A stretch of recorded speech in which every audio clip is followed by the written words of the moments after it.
Қасым Аманжолов қазақ поэзиясының көрнекті өкілі, халқымыздың дарынды ақыны, ұлттық әдебиетіміздің заңғар биігіндегі өшпес жарық жұлдыз болатын. Ол өмірден ерте кеткенімен артына мол мұра қалдырды. Бейбіт өмір мен қан майдан, туған жер мен ата-ана, махаббат пен достық, туған жердің сұлу табиғатын сыршыл жырларына арқау ете білді. Қасым Аманжоловтың шығармашылығын оның артында қалған 7-8 поэмасы мен сыршыл жырлары құрайды. Сондай-ақ ол қазақ әдебиетінде аударма саласының дамуына да зор үлес қосты. Ол орыстың, батыс пен шығыстың озық әдебиет үлгілерін қазақша аударып, аударма саласын байытты. Қасымның шынайы да сыршыл жырлары өзінен кейінгі әр жылдардағы оқырманның көңілінен ойып тұрып орын алып, жас таланттарға үлгі бола білді. Ей тәкаппар дүние, маған да бір қараш, танисың ба сен мен қазақтың баласы деп толғана жырлаған ақын, азғантай ғұмырында көзі тірісінде-ақ аты аңызға айналып, өз тұстастарынан биік бағасын ала білді. Дейсіңдер, ау Қасымның несі басым, Қасым олай болмаса, есі Қасым деп Ақиық ақын Мұқағали Мақатаев кезінде ақын ағасына жыр арнаса, халқымыздың мақтанышы батыр бабамыз Бауыржан Момышұлы Қасым Аманжолов ерекше жаратылған дара тұлға деп бағасын берген. Олай болса, осындай ақынымыздың өмірі мен шығармашылығын тереңірек білу үшін мына бейне баянға назар аударайық. Өз шығармашылығында кеңестік заманның болмысына және нәзік лирикке тән өлең өлшемдері мен бейнелер сәйкестігіне қол жеткізген көрнекті ақын Қасым Аманжолов төсін емдіріп, игілігін тосқан, кіндік қаны тамған туған жерін бір сәт есінен шығарған емес. Ол 1911 жылы Қарағанды облысының Қарқаралы ауданында дүниеге келді. Әкесі өкпе дертіне шалдығып, ерте көз жұмғанына байланысты бала Қасым интернатта өсті. Уақыт өте келе, оны Семейде тұратын Ахметжан атты ағасы қолына алды. Ол Қасымды жергілікті техникумға оқуға түсірді. Техникумда жүргенде әкем Қабырға газетін шығарған. Сол газеттерде оның алғашқы өлеңдері жарық көрді. Яғни ол жасөспірім кезінен өлең жазған. Сол кездің өзінде кім болғысы келетінін нақты білген. Қасым Аманжоловтың поэзиясын соғысқа дейінгі және соғыстан кейінгі деп екі шығармашылық кезеңге бөлуге болады. Қасым 20 жасында желкілдеп тұрған бозбала шағында өлеңге ден қойды. Ал 30-шы жылдардың басында өзінің алғашқы өлеңдерін жариялады. Айта кетер жайт, ол бастапқы туындыларында дәстүрлі поэзия ережелерін ұстанды. Яғни жырау мен толғау мәнерінде сөз саптады. 1938 жылы жарық көрген «Өмір сыры» атты алғашқы өлеңдер жинағына енген отты, лепті жолдардан болашақта кемелденген ақынның жарқ еткен таланты көрінеді. Поэзияда шығармашылық кемелдікке жетуді аңсаған Қасым, өзінің бағыт-бағдары, ұстанымы мен мәнері бар әдебиетке жетуге талпынады.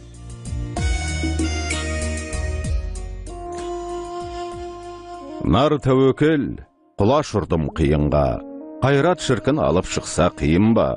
Жығылам деп жүр алмаймын жай басып, жүгіремін киіп жарып, айқасып дегеніндей-ақ қатты талпынып, талантына мәдениеті қосылып, ақындықтың шырқау биігіне самғап көтерілді. Ақынның шеберлігі жылдан жылға қанаттанып, көз қарасы кеңейе береді. Қасымның өлеңдері толысып, әлеуметтік және қоғамдық маңызы бар мазмұнға ие болады.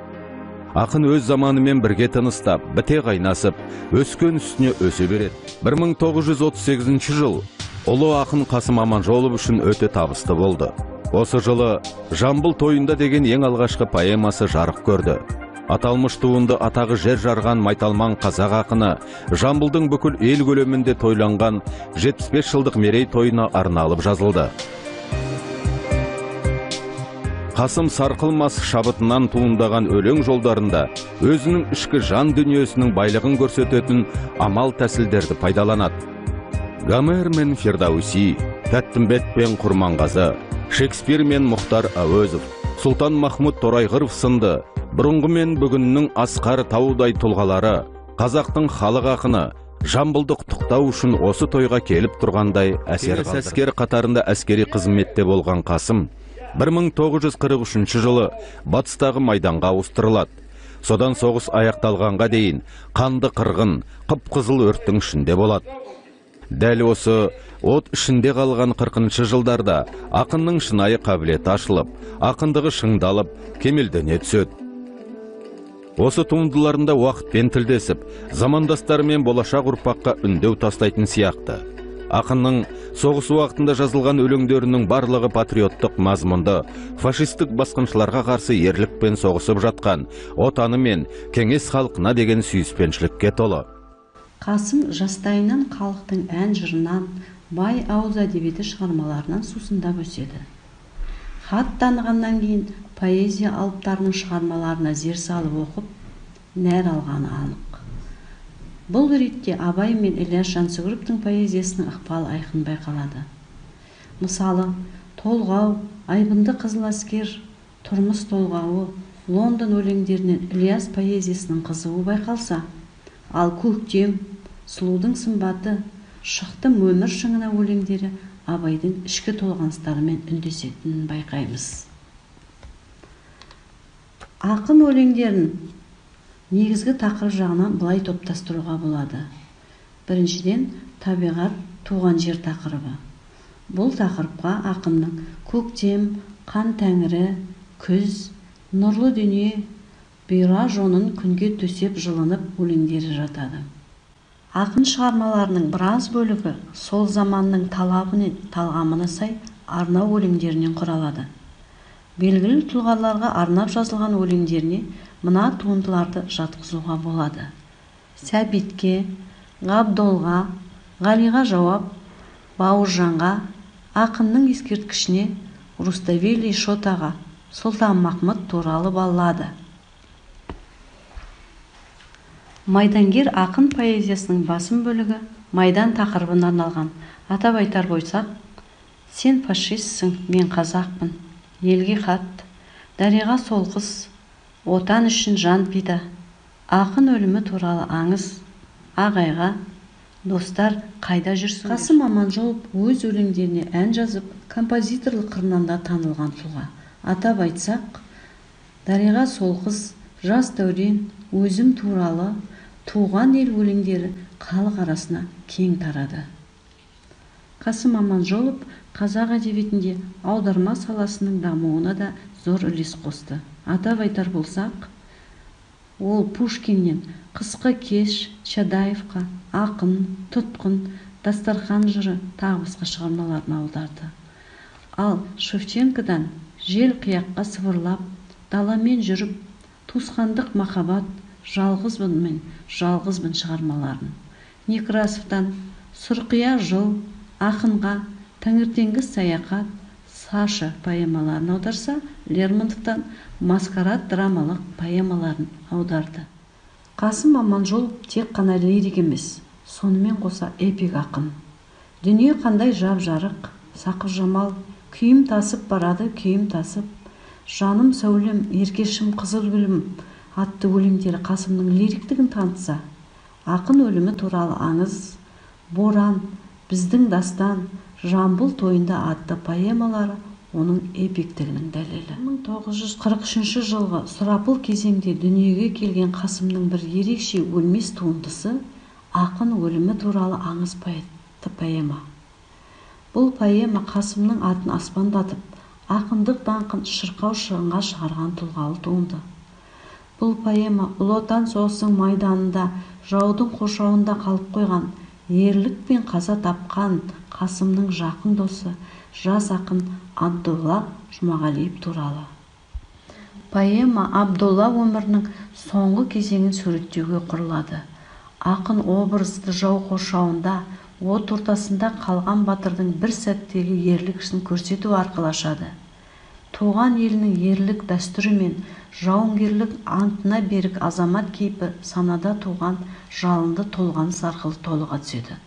Соғыстың қызып тұрған кезінде жазылған бұл поэма сол кездің өзінде-ақ жұртшылық назарын бірден өзіне аударады. Ол жөнінде алғаш пікір айтқан Ғабит Мүсірепов: Қасым ақын жанының бар толғауын, тек күшін, сезім тереңін түгел бере алған. Жалынсыз сөзбен жауға аттандырар, жан сезімімен жас тамшылатар ақын сөзі өзегін, жүрегін тербей шыққан. Қасым поэмасы майданнан соққан жаңа леп сияқты деп бағалаған. Қасым Аманжолов өзі өмір сүрген азғантай ғұмырында көзі тірісінде-ақ қазақ зиялыларынан өз шығармашылығы жөнінде биік бағасын алып үлгерген ақын деп атап өткен болатынбыз. Небір қаламы жүйрік қаламгерлер, әдебиет зерттеуші ғалымдар, көркем сөз зергерлері Қасым шығармашылығын жан-жақты зерттеп, оң баға берген болатын. Ендігі кезекте осындай ой пікірлерге назар аударайық. Тәкен Әлімқұлов: Қасым мейлінше жағымды, лепті, күйлі, сыршыл поэзиясы әр ұрпақтың да көңіл серігі бола алатын, ұзақ жасайтын поэзия. Қасым халықтың жанына үніліп, ол шаттанғанда бірге шаттанып, мұнайғанда бірге мұнаяды. Сезіміңді тереңдетіп, мейіріміңді молайтып, жаныңды шабыттандыратын Қасым поэзиясы жаңарған өмірге жараса бермек. Сондықтан да өлімнің құшағына сыймайтын ақындардың бірі өзіміздің Қасым деп білеміз. Поэзиядағы ой-пікірдің байлығы мен сезімінің шыншылдығы, өлең сөздің тапқырлығы қатар келетін Қасым Аманжоловтың өлеңдері көптеген ұрпақпен сырласып, оның жанын тебіренте алар сөзсіз. Серік Қирабаев. Қасымның лепті, сыршыл поэзиясына бас иіп, өз туындыларына арқау етпеген ақындар аз шығар. Солардың бірі Мұхтар Шахановтың Қасымды қабылдамаған адам хақында өлеңіне құлақ түріп көрейік. Мұхтар Шаханов Қасымды қабылдамаған адам хақында. Кез болатын, наурыз айы сән құрған. Дала жатты, есі шығып жаңбырдан. Сол далада жол үстінде бір алаң. Жасалпыстың әуізіне құлаған. Машинаға қол көтерді бір адам. Қиял құсы қалықтап, жат сезімі шалырықтап өңіндегі. Жүргізуші ерекше көңілдеді. Көрші ауданға жеткізсең ұлым мені. Шексіз алғыс айтар ем күн ілгері. Деп жолаушы қуана күлімдеді. Жырақ әрі шет екен қонысыңыз. Сізге кінә тақпаймыз, ол үшін біз. Жүргізуші күлімдеп есік ашты. Қартты сыйлау қашанғы парызымыз. Ұзақ жүрдік, жол шеті көрінбейді. Терім дала қасарып берілмейді. Сыр тартыспақ болсақ та одан-бұдан әңгімеміз шашырап өрілмейді. Дәрігердей іздеген жүрегемін, кенет жерден тапқандай тілегенін. Жүргізуші көзінен от ұшқындап, жатқа соқты Қасымның бір өлеңін. Лезде дәмі аузынан тұзы құрып, Қасым ба? Деді шал тыжырынып. Менсінбеген кейіппен маңғазданып орнынан паң қозғалып, бізден де жұрт кезінде арай көрген. Қарсы алып ек, дүние айталай дөрден. Мен бастық боп тұрғанда осы ақының пәтер сұрап алдыма талай келген. Тіпті жиі соғатын дамылдамай, қайтарушем көбіне қабылдамай. Әуреттім деп Қасымды әнін ардай, мақтанасыз, ақыныңыз әлі бардай. Қане жылдам түсіңіз машинадан, деді жігіт ызадан жарылардай. Ең айбарлы ақынды жаны көктем, албырт алау таңдарға әні кеткен. Ең айдарлы ақынды, ең айбарлы ақынды, халық сүйген ақынды, туған халқын жаны сүйген ақынды, туған елдің гүлі болған ақынды, заманының үні болған ақынды, мұхаттым деп мақтануға, мұхаттым деп шаттануға болама. Сондай есер сезіміңіз үшін мен қазір сізді тастап кетем далаға. Тез түсіңіз, тимей тұрып кесірім. Жүргізуші қатты жапты машинаның есігін. Төбелер көп өмірде, ал биіктер санаулы. Ұнатады ел сондықтан биікке көп қарауды. Шымшықтары көп өмірде, ал сұңқарлар санаулы. Санаулылар сондықтан жалпы жұртқа қалаулы. Жылдар түмен зейнетін артқанымен қаншалық. Қалаулысын қайда да қорғайды жұрт жан салып. Туған өлке бағышын, өссін, жансын гүлдесін. Қарсы қойма оларға, мәнсәбіңнің мінбесін. келер албырт ұрпақтың жігіттері сені де орта жолға жеткенде тастап кетіп жүрмесін. Енді тапсырмалар топтамасына кезек берейік. Ақынның көктем өлеңінен үзінді берілген, осы үзіндіден көркемдегіш құралдарды табу керек. Келесі тапсырмамыз ақынның Қан тәңірі өлеңінен үзінді беріліп тұр. Осы үзіндіні құрылысына қарай талдауымыз керек.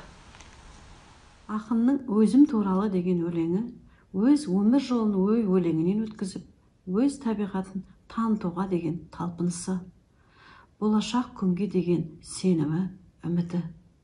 Осы өлеңіне ән жазып, бұл шығарма ән әлемінде де өзіндік орын тапты. Қазір ақынның осы өзім туралы өлеңін тыңдап, біз де ақынның өмір мен шығармашыл туралы білгенімізді ой өлеңінен өткізіп отырайық. Өзгеме сөзім айтам өз жайымда, жүректеу жанын атқан сөз дайындау, тереңде тұнып жатқан дауыл күйді тербетіп тулатып бір қозғайындай. Аман жол Рақымжанның қасымымын, мен қалған бір атаның ғасырымын, біреуге жұртта қалған жасығымын, біреуге аспандағы асылымын. Шарлаған жолым жатыр жер бетінде, көрінер көлеңкесі келбетімдей, қай жерде үзіледі қайран сапар, түйін боп өмірімнің бір шетіндей. Сол жерге қалармын ба мәңгі тоқтап, жоғалып жер бетінен сүріліп соқпақ. Әлде мен екінші өмір бастармын ба, жалынды жыр жолында қызыл шоққа.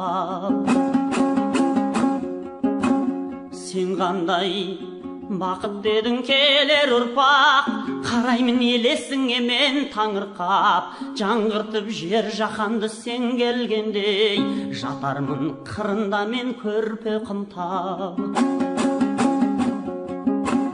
Өкінден менде бір күн өлемін деп, өкіннен ұқсат алмай келемін деп, күнінен мұң ойланып жүз толғанам, өзіммен өлмесінші өлеңім деп. Біз қазақ поэзиясының жарық жұлдызы Қасым Аманжоловтың өмірі мен шығармашылығы туралы жан-жақты мәлімет алдық.